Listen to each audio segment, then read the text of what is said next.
Dr. Kevin Ende again discussing hairline lowering surgery.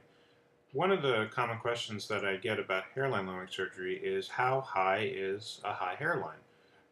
Many people look at their forehead and think it's big, but they're not sure if their hairline is truly high and if a hairline lowering surgery would be right for them.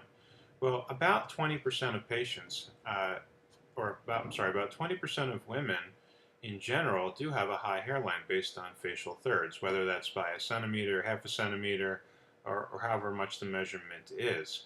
Um, as we've talked about before, the face is ideally in facial thirds. What that means is that the chin to underneath the nose should be the same distance as from underneath the nose to between the brows, and that distance from the brows to the hairline should be equal to the other two measurements.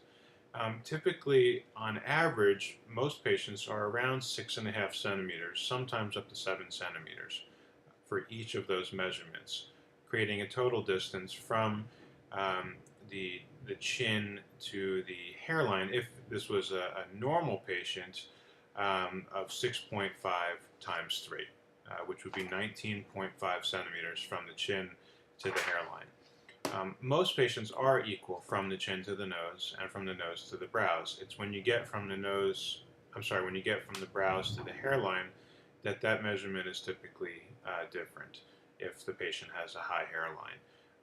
Most of the patients that are undergoing a procedure like a high hairline are having a hairline above the brows of about 8 to 8.5 centimeters. If you look at this patient, you can clearly see that the measurements are different from the chin to the nose, nose to brow, and the measurement from the brow to the hairline is much longer than from the brow to the nose. So therefore, she would have been a very good candidate for a hairline lowering procedure based on these measurements, to bring the hairline back down to an equal distance that it would take from the nose to the brow, which is typically, again, about 6.5 centimeters for each of these measurements.